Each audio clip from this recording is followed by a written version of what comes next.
Okay, today we're going to talk about proteins.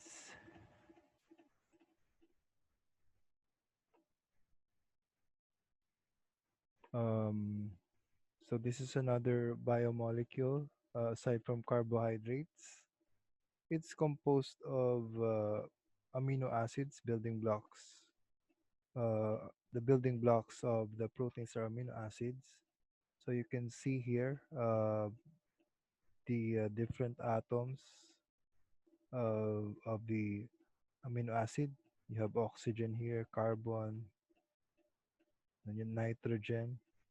So the white ones are hydrogen. So you see here the repeating patterns of different amino acids, and then they interact with each other. You form hydrogen bonds. So you can have more complicated forms like this one. So these are individual amino acid units, and they can have more complex structures so that they can be represented as this one. Okay, so we will learn all about that. So proteins are um, one of the most important macro molecules in biochemistry. So the word protein comes from the Greek word of first importance. So they are unbranched polymers, and you have amino acids as the building blocks of these proteins. They account for 15% of the cell's overall mass. And proteins are they need to be consumed daily because some of the amino acids we don't our bodies don't produce these amino acids. So currently, recommended daily intake for adults is zero point 0.8 grams of protein per kilogram of body weight, and more is needed for children. Okay, this issue about eating only vegetables or eating only plant-based products. I wouldn't recommend that for growing children, and even at your age as students, you're still uh, growing. So there is a need for you to have a lot. There's a need for you to find sources of proteins. Although you can get that from nuts and a lot of vegetables or plant sources, the easiest way for you to access these proteins is to eat meat and yeah, and eggs also. So I wouldn't recommend the vegetarian diet at this stage. Maybe as you grow older, it will be a healthy lifestyle.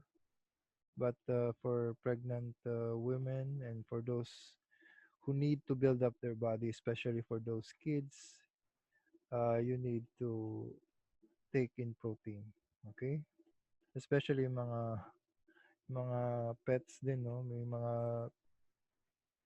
mga owners na pati yung pets hindi pinapakain ng protein. So hindi yan natural. Okay? So if you look at your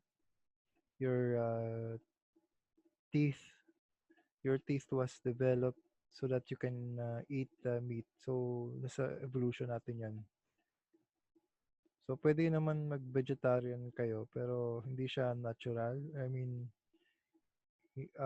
you can do that for health reasons pero you cannot force that kind of lifestyle on everyone, especially for the kids that are growing up. They need lots of proteins. Okay, so classification based on function. These are the different proteins. All of these are proteins. They have different functions. One of them is to speed up chemical reactions.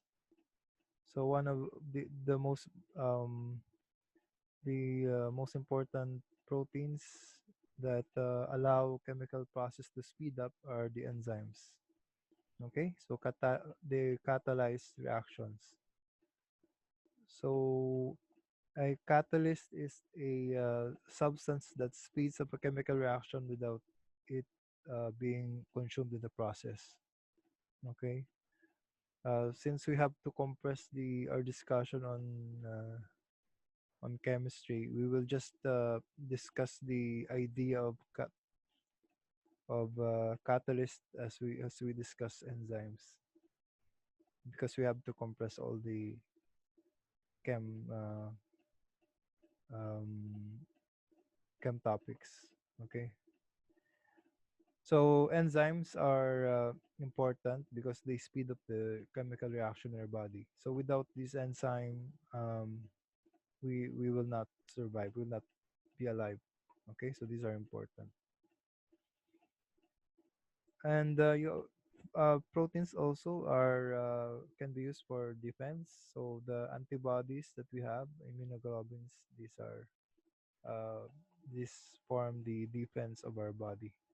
And they can also transport, like hemoglobin. This transports um, these transports our oxygen to the different cells in the body.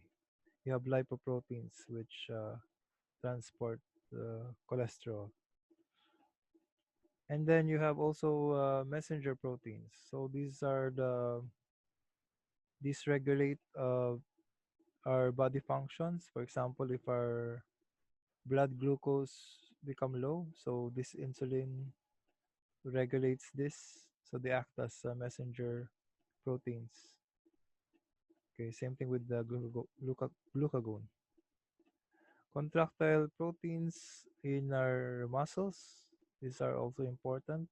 Your actin and myosin. This is responsible for the contraction and uh, movement of muscles. You have also structural proteins. So your fingernails, your hair, these come from collagen and alpha keratin. So these are another functions of the proteins. Transmembrane proteins. You have protein channels in your cells that allow certain chemicals to enter into the cells. And then you have storage proteins, myoglobin. So oxygen is stored there. Regulatory proteins like proteolytic enzymes and zymogens. These are the precursors of enzymes that you need. So these are the inactive enzymes. You have also nutrient proteins like casein and ovalbumin. And you have buffer proteins. So the term buffer, we will learn this in the lab. This regulates the pH, the acidity or the basicity of our body. So this proteins help in regulating the pH or the acid level in our body. So example is hemoglobin. Fluid balance proteins, you have albumin, you have globulin. So this also helps in homeostasis. Okay, so all our functions in our body involve most of them are involve proteins. So keratin is involved in the hair, in creating the hair, the skin and the nails. So these are part of these are made up of proteins. So myoglobin, they stores the oxygen in our tissues. Insulin, so again, they regulate the glucose levels. So that's synthesized in the pancreas. Hemoglobin, so that's a component of our blood and helps transport oxygen. Collagen, this is the fibrous tissue which connects the tendons, the bones, the cartilage, and the blood vessels. Ferritin, this is a protein that stores iron in the liver. Actin and myosin, so the contraction and expansion of muscles. So this is part of the um, molecular structure of these muscles.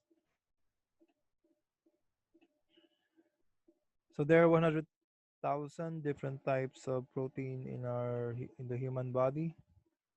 It can be divided into two kinds. You have the fibrous proteins, which are insoluble in water. So these are the structural proteins, like the one you have in hair.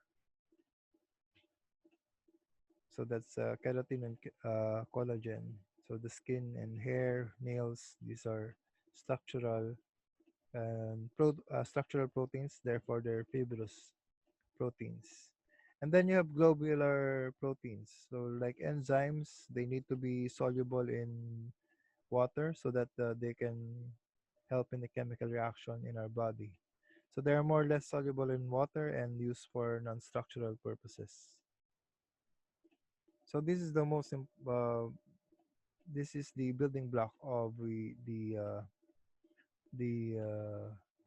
protein, and they contain basically you have a C double bond OH, you have an H, you have an NH2. So the yeah, you have the NH2 here, the amine group. And then what will make them different from one another will be the R group. So this will be distinct for each amino acid.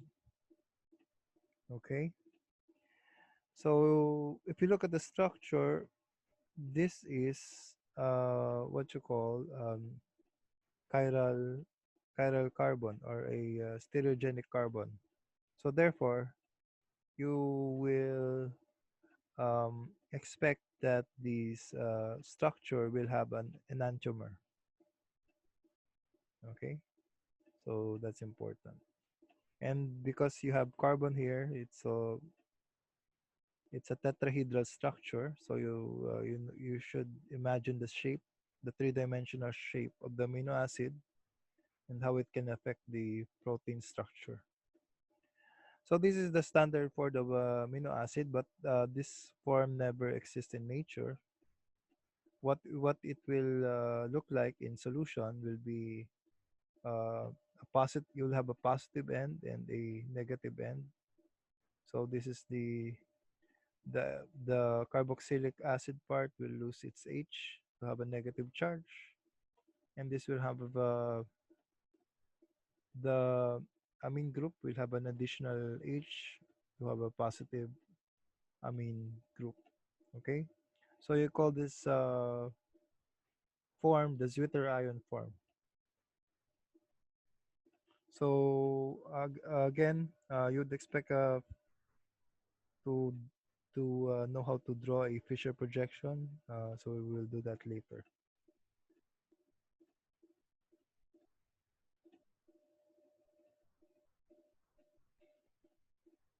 So there are many differences between the amino acids. Basically, their difference is in the side chain. Okay, so this will be the defining. This will define the identity of the amino acid. So every amino acid will have this amine group, carboxylic group, carbon, and the H, and this will be the one that's different, the R. So the simplest one is glycine. So you have H here. So this will be the three-dimensional structure of the glycine. Because the hydrogen here, you have two hydrogens here, that means the carbon here will not be chiral because you cannot create a enantiomer of this. You'll just have the same, basically the same molecule. You have a meso compound. If you draw if you reflect the whole molecule, you'll have the same molecule basically. So no enantiomers for this.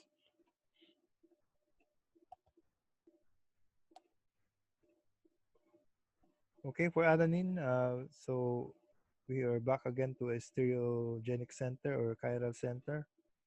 So the distinguishing group will be CH3. So depending on the side group, on the group that's attached to the carbon, it will define if it's non-polar neutral amino acid, polar neutral amino acid, polar acidic amino acid, and polar basic amino acid. Okay, so for example, you have the methyl group here. So the methyl group doesn't have any charges. So basically, it's a non-polar substance.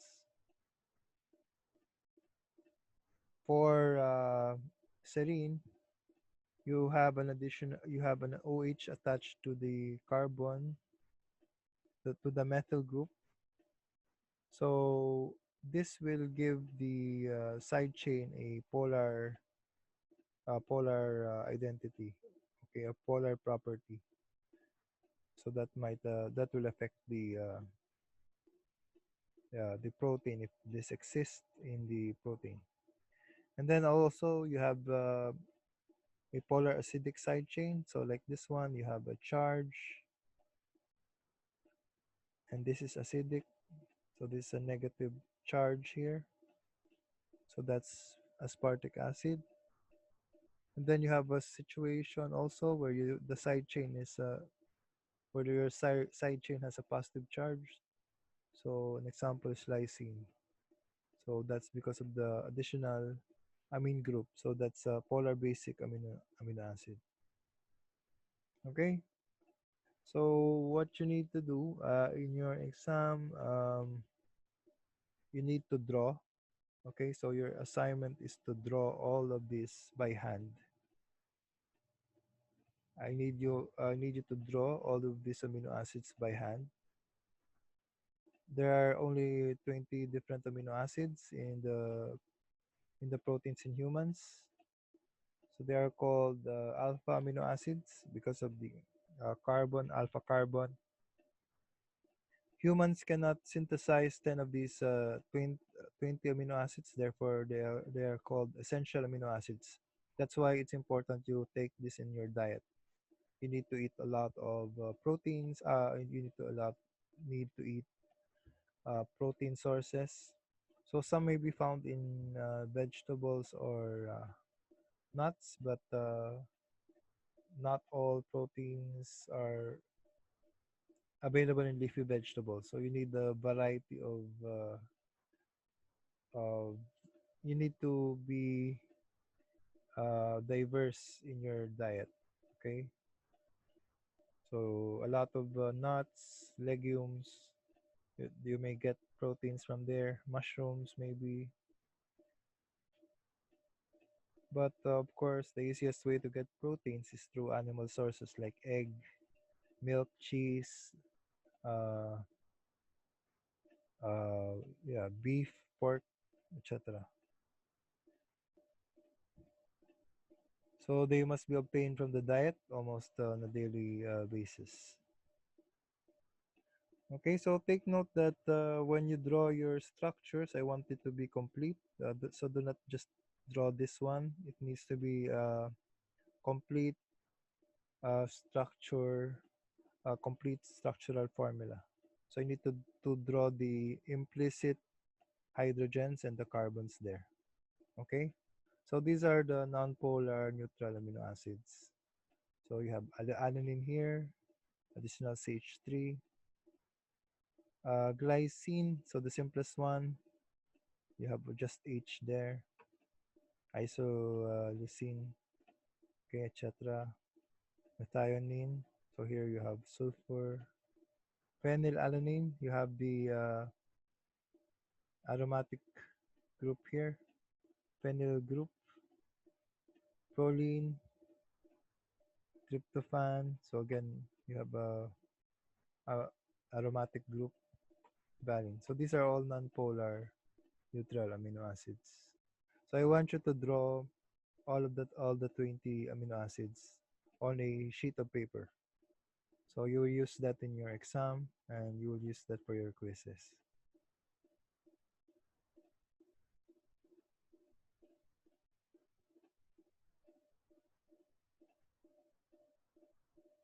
Um, okay. So this one,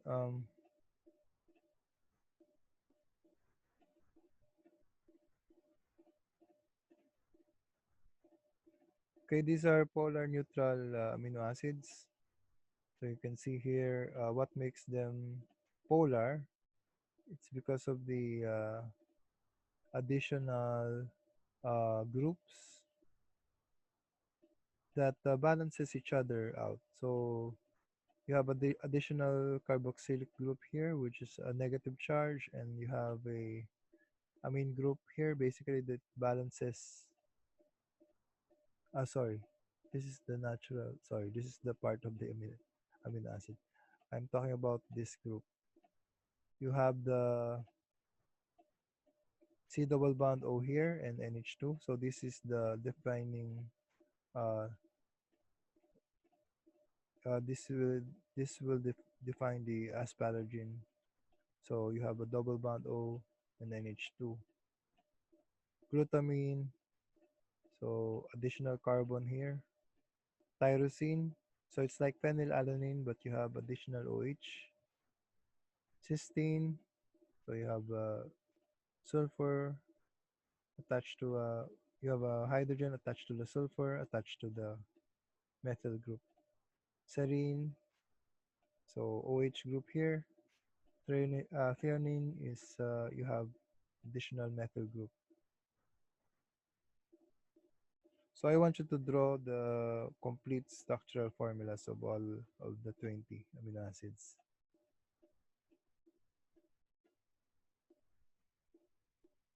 So these are the acidic and basic amino acids. So aspartic acid, you have additional um, carboxylic acid group here. And then for the for the basic one, you have NH2 or nitrogen group. Why is this acidic? Because yeah, this is a carboxylic acid group, meaning they can be when in solution, you can have an H attached here, and then depending on the acidity. So if it was an acid environment, you will have an additional H here, which can easily dissociate. So that's what makes it acidic. In this case, you have nitrogen here. Nitrogen can take away H from the water, and this will produce additional OH ions in the solution. Therefore, it will make it more basic. So these are the 10 essential amino acids.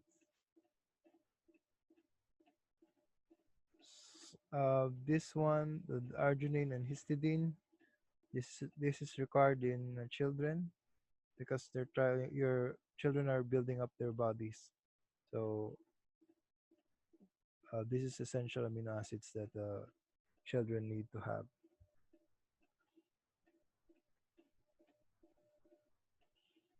Okay, so take note of the 10 amino acids, 10 essential amino acids. So when you say essential amino acids, these need to be taken through diet. Our body cannot produce it. So if it's not written there, it means our body can produce that amino acid.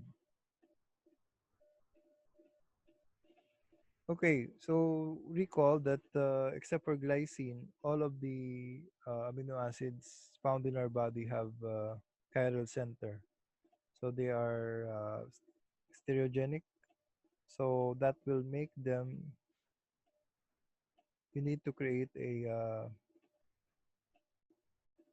I mean, it is the molecule, the amino acids will produce an enantiomer. Okay. So same thing with the glucose molecule. So we will define the D and the L enantiomer as in the position of the The second carbon next to the bottom. So the position of these two will define if it's a D or an L enantiomer. Okay, so in this case, so the H on the left, the NH3 group on the right. So this will give us the D-alanine. So again, if you're drawing the Fisher projection, so imagine this carbon has a tetrahedral structure. So both these groups that you see are coming out of the paper. Okay, and then these two groups are going into the paper. So tetrahedral structure. Imagine a tetrahedral structure here. So if you draw the mirror image, you will have the L-alanine. Same thing with this one. You have cysteine. So if you have a mirror image, you'll have L-cysteine. So for the L enantiomer, the H is found on the right. Okay. So how do you remember? One way, you can remember L nasa left ang amine group. Okay. So yan. That's how you remember. So pag D, H nandito, tapos NH3 nasa right. Pag L-alanine nasa left yung NH3. So in our body, this is the isomer that is recognized. So the L isomer is found in the body protein and in nature. So this is not we do not produce this enantiomer in our body. Okay, that's another example of why stereochemistry is important, because if you have no idea, if you just think that all amino acids can create proteins, that's not true. For example, if you create a protein made up of this enantiomer, it will be biologically useless. So our body cannot utilize it. Okay, so that's important. The right enantiomer is important. So that's true for carbohydrates. It is true also for proteins.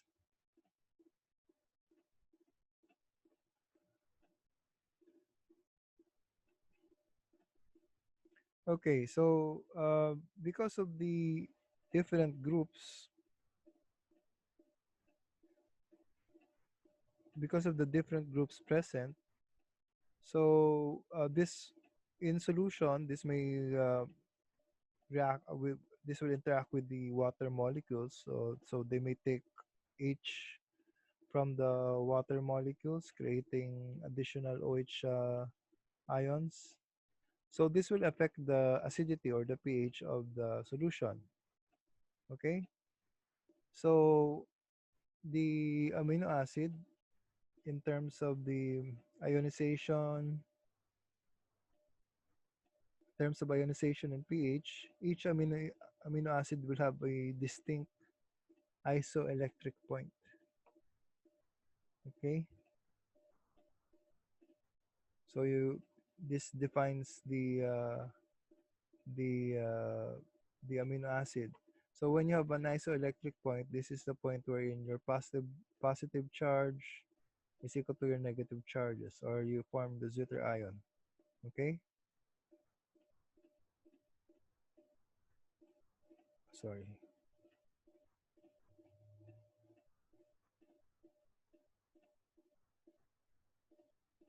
So when your solution is very acidic, so pH 3 or less, when your pH is very acidic, then your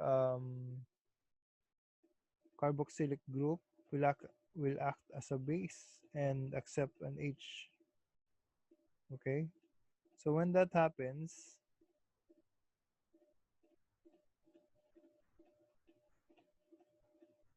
so when that happens, you will have CO COOH here. Okay, so it's no longer in zwitter ion form because your carboxylic group will have an additional H. If the pH is 10 or higher, then NH3 plus will act as an acid and lose an H. So it will no longer be in zwitter ion form. So this NH3 will lose its hydrogen and you have just NH2. So obviously, look at the charges of the same amino acid. It will interact differently in a electric field because the acidic one, the one in the acid medium will have a positive charge, while the one with the basic medium you have a negative charge. So if you apply an electrical field here, it will react in a different way. Okay, so if it's neutral, you have an isoelectric point.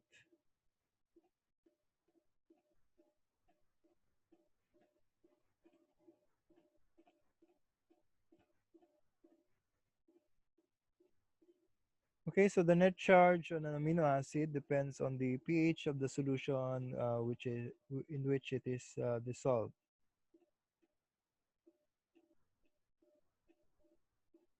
So if the pH is 2, then the net charge of the zwitter ion or the amino acid is positive because the carboxylic group has additional H.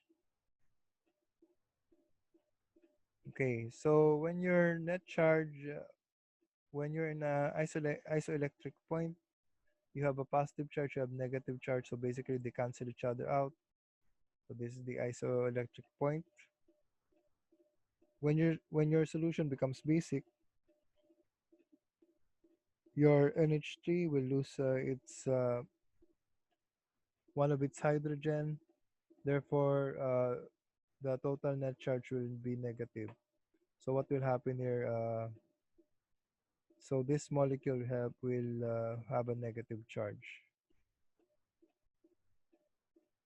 Okay, so these are the different ionization. I'm sorry, isoelectric point of these amino acids. So they are distinct for each amino acid. So you can be able to define an amino acid by the isoelectric point. Okay, this is the important part that you have to do.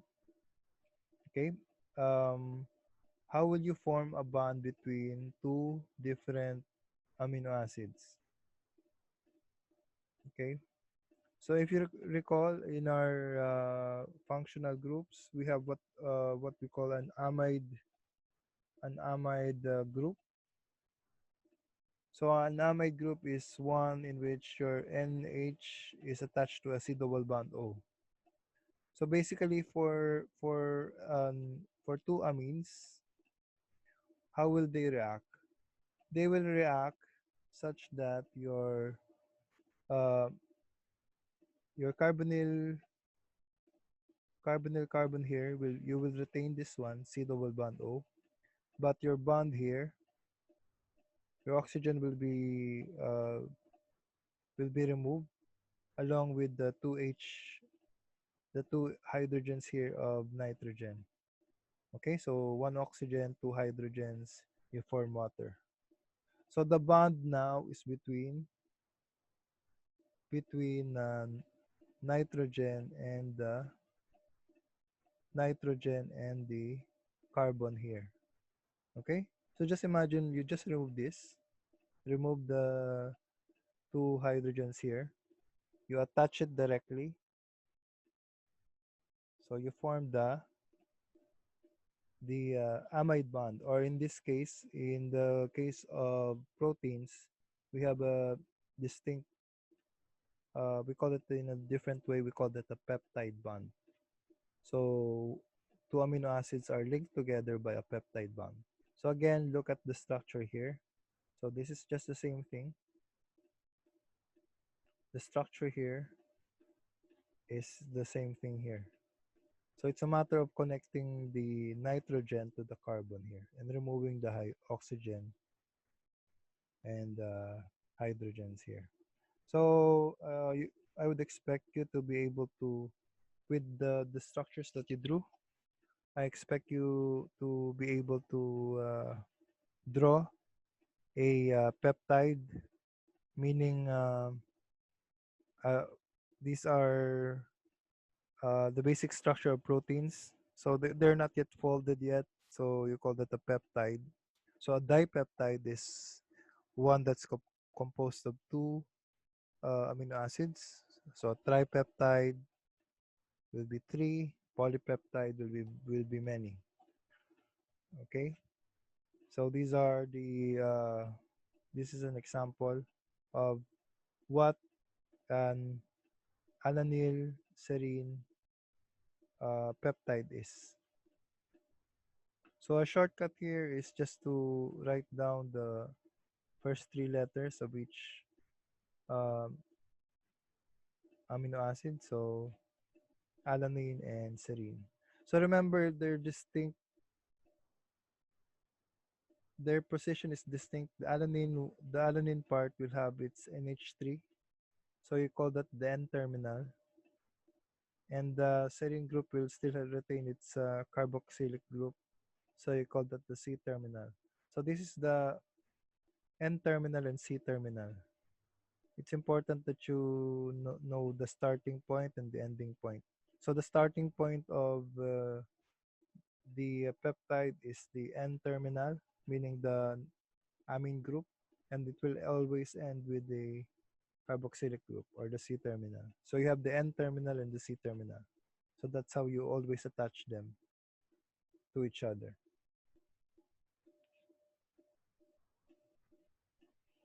Okay, so the dipeptide, so this contains two amino acids. Tripeptide, so it's a molecule containing three amino acids. And then you have the polypeptide.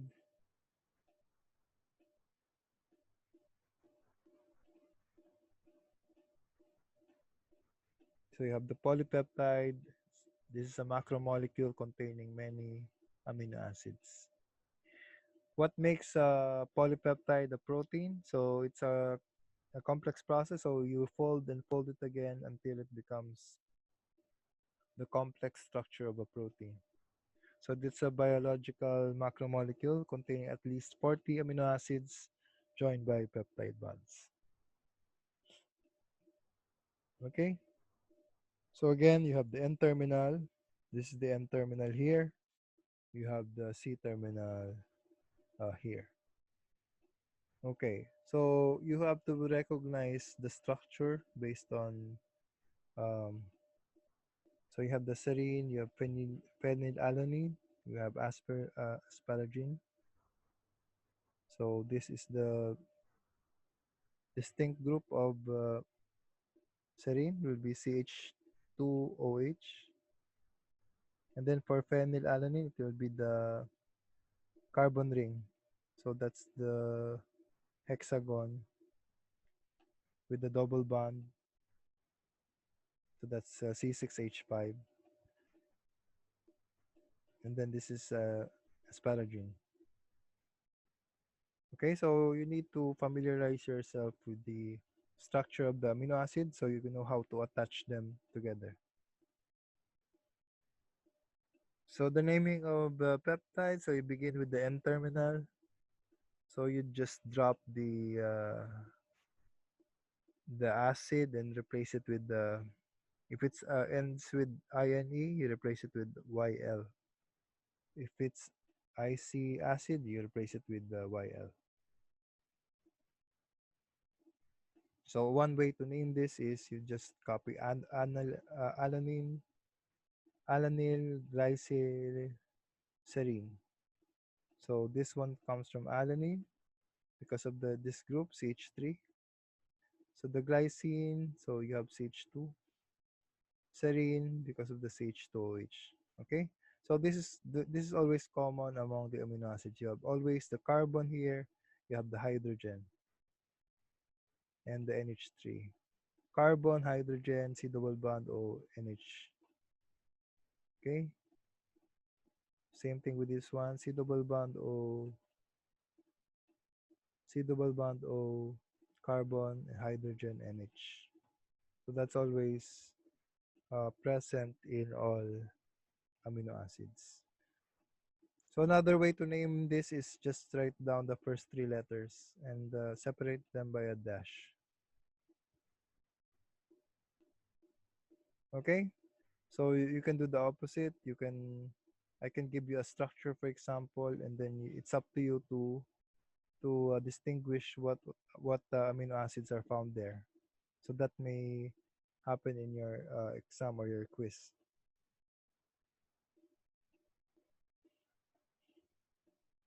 Okay, so biologically active peptides.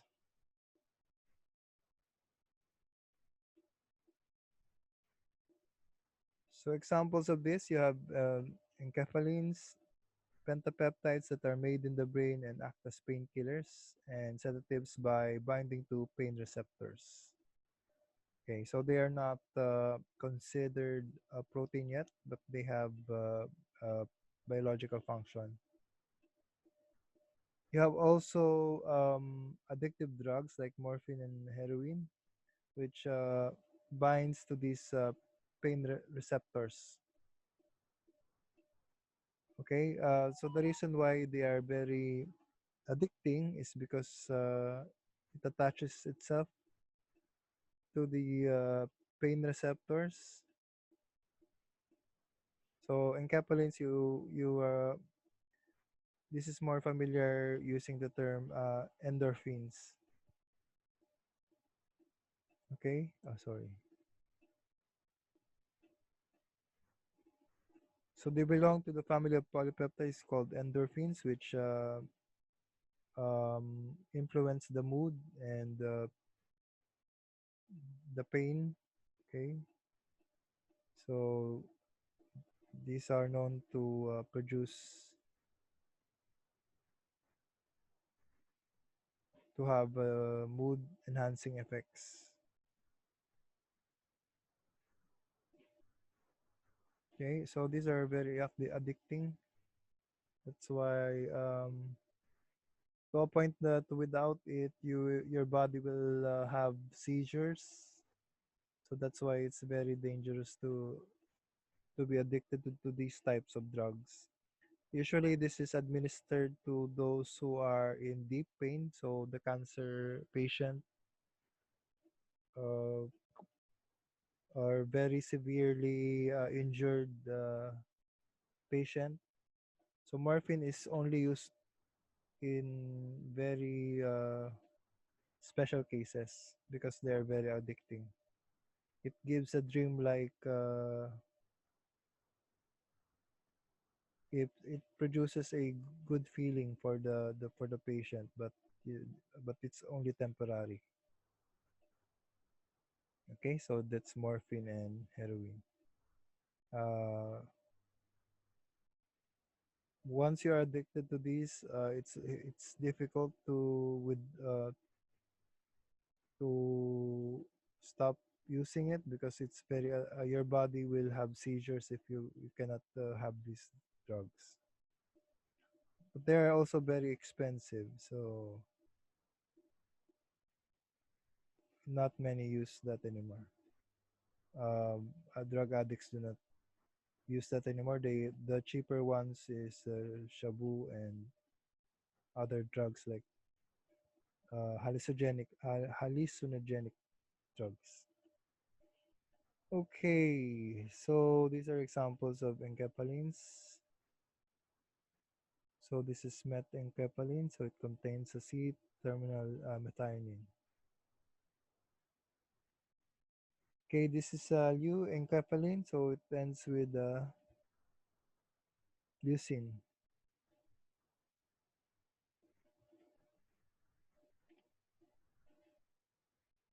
Oxytocin and vasopressin are cyclic nano nonopeptide uh, hormones. Okay, so they have identical sequences except for two amino acids.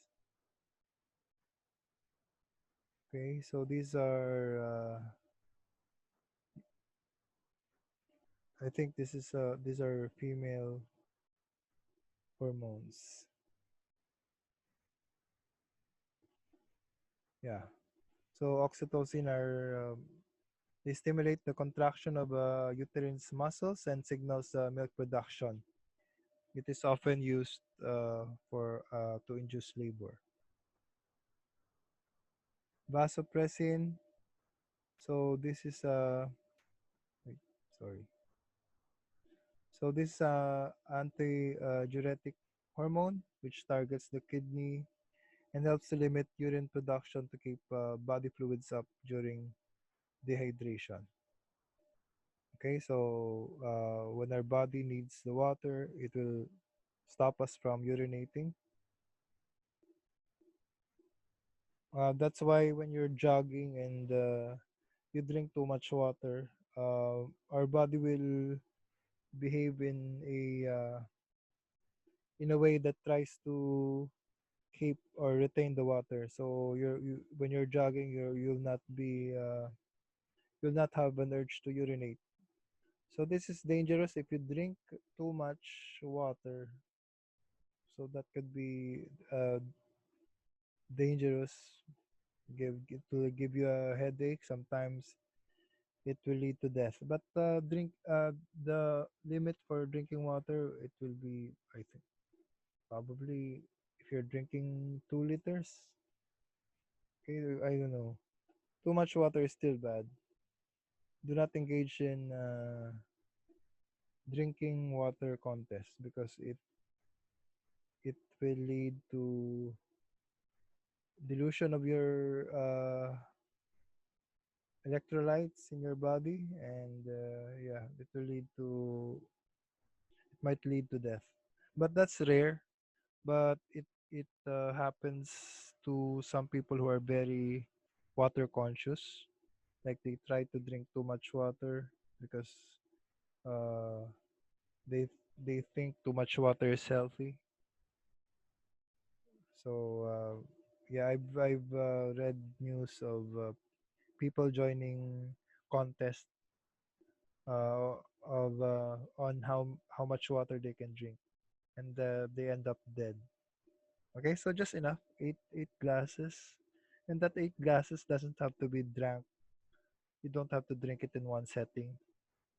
Just because you just drank two glasses in the morning doesn't mean that in the afternoon you have to keep up with it by drinking 6 glasses. No, you just drink regularly in between.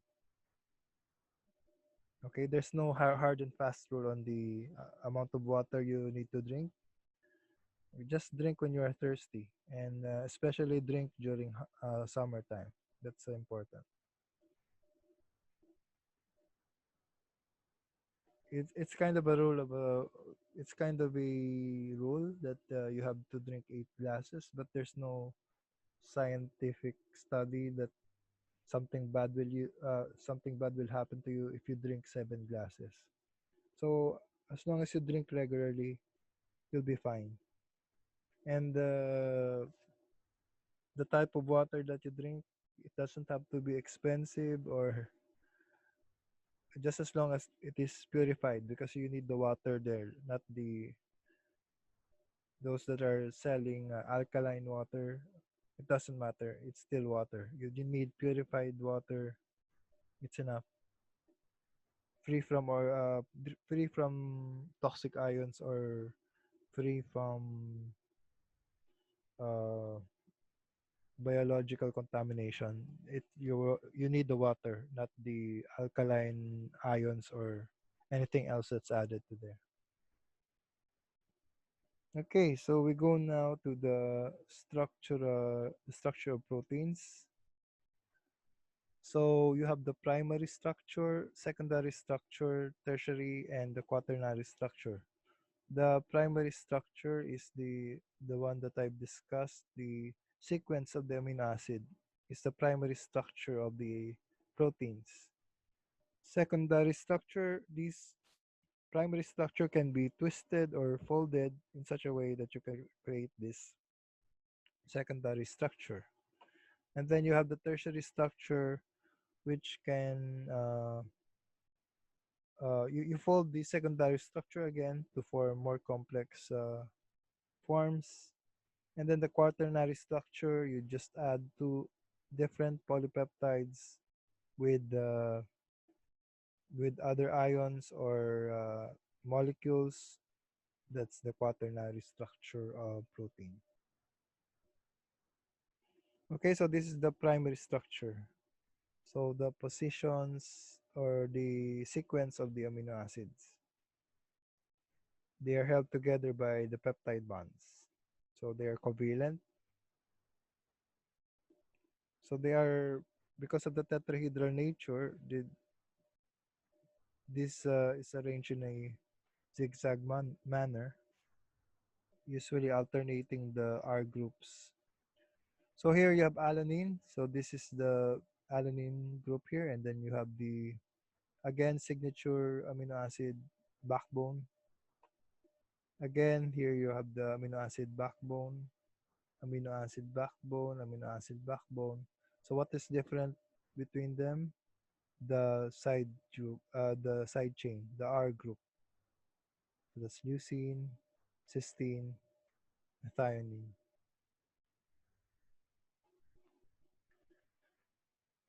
Okay, one of the important amino acids is the cysteine.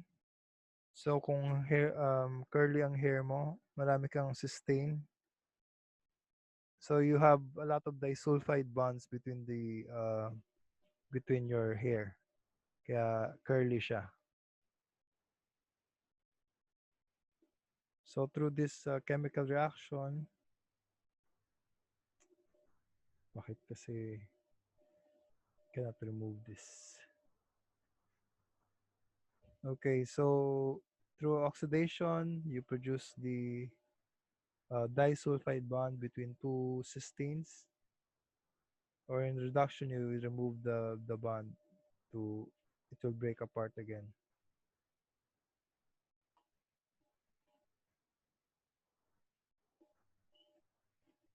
Okay, so this is a example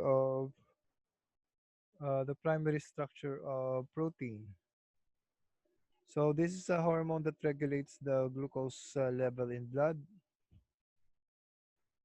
and it was the first amino acid, or it was the first protein, or the first structure that was determined. The amino acid sequence was determined here.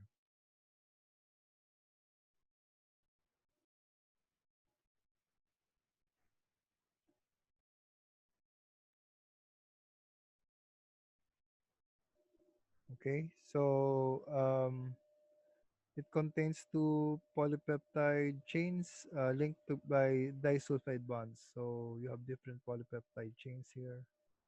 Cysteine is the bridge between the two groups.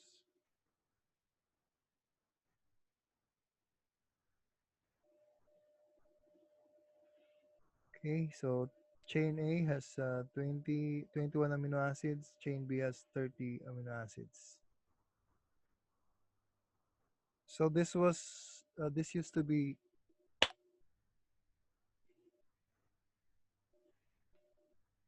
this used to be extracted from cows' pancreas, because scientists were not able to produce insulin yet.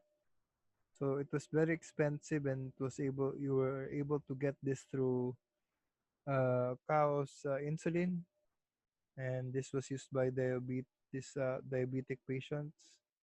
But because of genetic engineering, they put the genes in the bacteria, and now bacteria are the ones creating this insulin that used to be created that used to come from cows only, or basically other mammals also have insulin, but it's difficult to extract. So genetic engineer to molecular biotechnology, um, the bacteria, through changes in the DNA, it's able to produce insulin. So that's how we get insulin now for diabetic patients. Okay, so that's the primary structure of proteins. The secondary structure, this is the way the amino acids are next to each other along the peptide that's arranged in space. So you have different forms. So the amino acid sequence, so like a chain, the different amino acids can interact with each other to form a helix.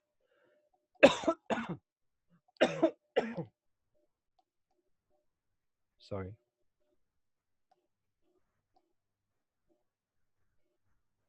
To form a helix.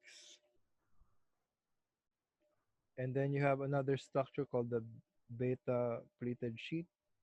So they're folded like paper uh, next to each other. Another structure, you can have triple helix, like in collagen.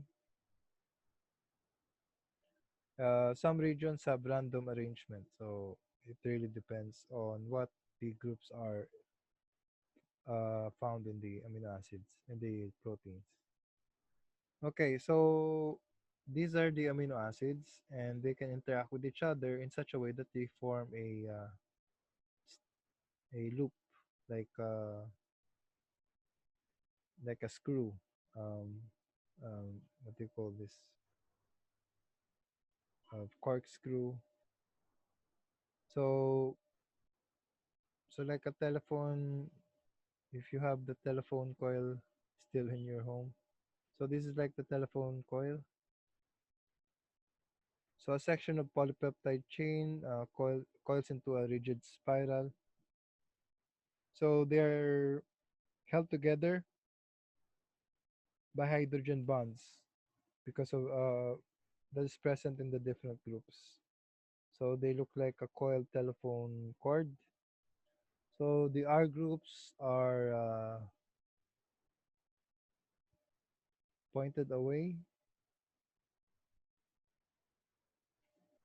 Examples, you can have these samples in myosin and alpha keratin.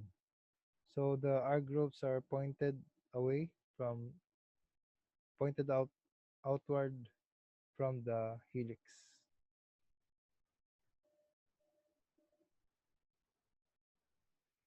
Okay, so another structure is like a folded one. So you call that a beta pleated sheet. It consists of polypeptide chains arranged side by side, and you have hydrogen bonds between this peptide bond. So what you have, you have this sort of folded structure like paper. So this is typical of fibrous proteins such as silk.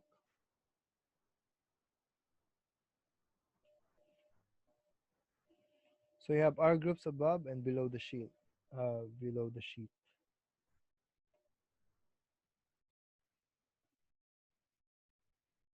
So collagen is the most abundant protein. So you have three polypeptide chains woven together. So you have teeth, bone, blood vessels composed of collagen.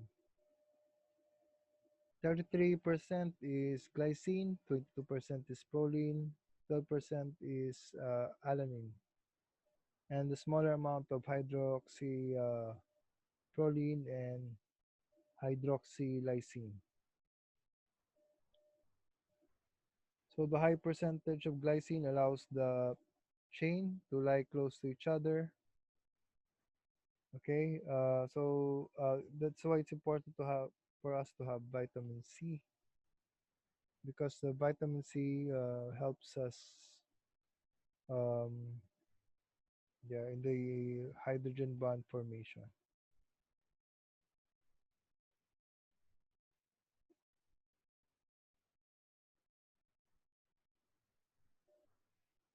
Okay, so again, recap of the secondary structure. It can be folded like a coil, or folded like uh, pieces of paper folded on top of each other, like a Japanese fan, for example. So that type of folding. Okay, and then you have tertiary structure. So these structures can be folded again. So the tertiary structure is determined by attraction and repulsion between the side chains of the amino acid.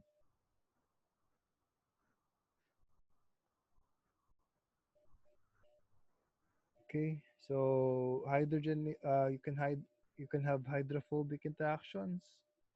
You can have hydrophilic interactions. What do they mean? When you say hydrophobic, they're afraid of water.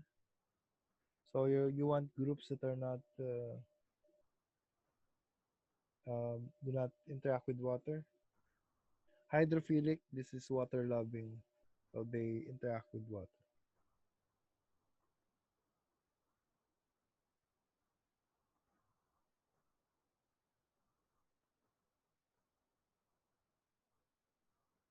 Okay, so the interaction between side chains of the amino acid fold the protein into a specific three-dimensional shape. So that's why instead of we represent the protein by a molecule, sometimes we use shortcuts to represent these molecules. So instead of the amino acids written there, you show them as coils. Okay, so in a tertiary structure, you have disulfide bonds, salt bridge, you have acid and base, positive and negative of the amino acid. You have hydrophilic, water loving, and hydrophobic, which is nonpolar. You also have hydrogen bonding in tertiary structures. So one of the shorthand ways to represent a complex molecule such as this, so you won't be able to recognize anything here. So a better way is to represent certain regions, like this is alpha helix. So instead of drawing the whole compound or the whole molecule like this, you can represent certain regions. Okay, so you have here the alpha helix, the beta helix. So you have a random region, and this is a disulfide bond. So in the ribbon diagram, so you have here alpha coils, beta sheets, random regions, etc. So this is the tertiary structure of a uh, protein.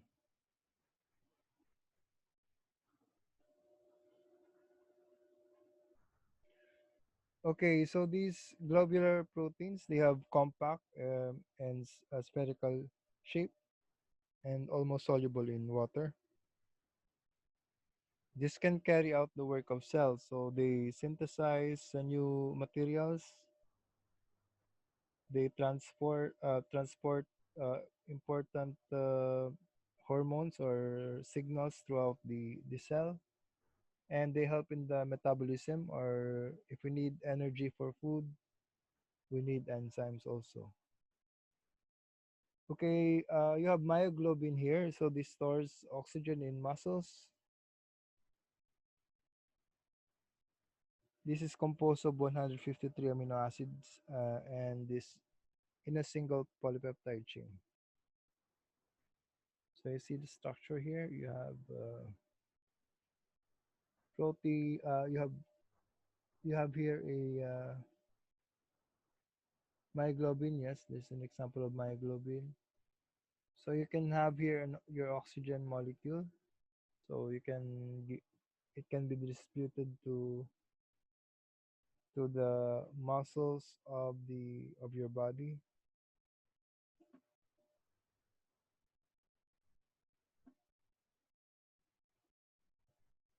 So that's an example of globular proteins. An example, of course, is the enzymes. Okay, fibrous proteins, you have long, thin shaped and insoluble in water, and they are involved in structures of cells and tissues. Alpha keratin is hard, so you have your skin, hair, and bone. It's created by alpha keratin. And then you have beta keratin. So these are found in the feathers of birds.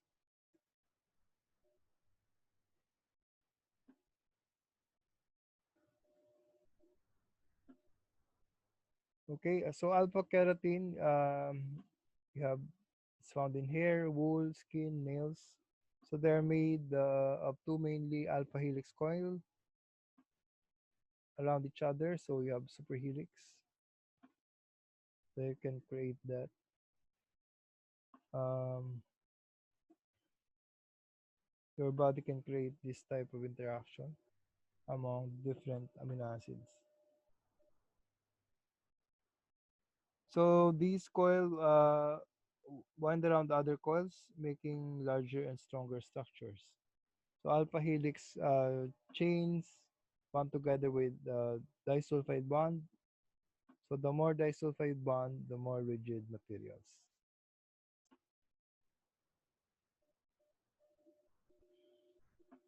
And then this is the quaternary structure. So the quaternary structure refers to these different polypeptide groups coming together to form the larger protein chain, protein substance. So this occurs when two or more protein units combine. It is stabilized by the same interaction found in tertiary structure. So you have side chains, you have hydrophilic, um, hydrophilic and hydrophobic interactions. So hemoglobin is an example of this molecule. So take note, you have a space for the holding of oxygen.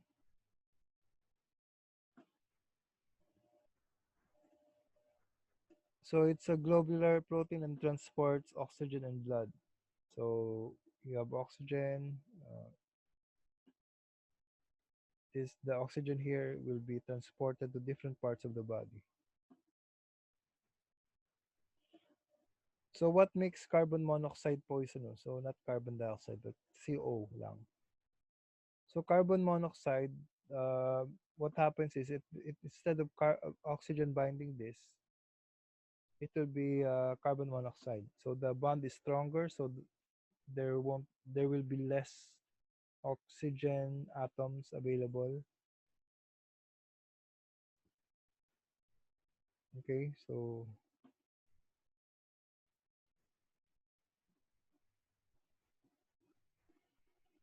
another example, you have conjugated proteins. They are composed of a protein unit and a non-protein molecule. So the important molecule here is you have iron.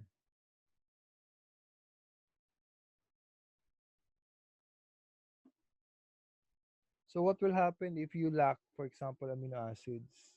So this is in our previous examples, di ba we talked about yung pag hindi ka pwede mag-digest ng gatas because you don't have the enzyme for lactase. So that the consequence is that you will have uh, the consequence is that you will not be able to digest the lactose. So there are more deadly diseases. For example,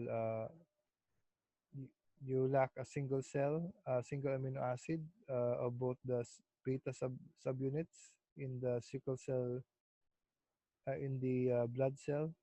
So it's changed, the amino acid is changed from glutamic acid to valine. So this genetic mutation in the DNA sequence is deadly. So it won't be able to, it's difficult as they grow older. You won't be able to, the shape causes rupture capillaries, pain and inflammation, eventually a painful death. So it's a very difficult disease to have. So the reason why it's called sickle cell anemia, the shape will be like a sickle cell. So red blood cells containing these mutated hemoglobin units become elongated, and you have a sorry, a crescent sickle shape uh, structure. Okay, so this is the summary. So the primary structure, the sequence of amino acids. Secondary structure, it can be alpha helix, it can be beta pleated sheet, triple helix. So tertiary, this is the folding again of the protein that's already in a way folded. You fold it again. So this is the folding of the protein into compact three-dimensional shapes stabilized by interaction between side R groups of acids. And then your quaternary structure, you compose, you bring together the three or more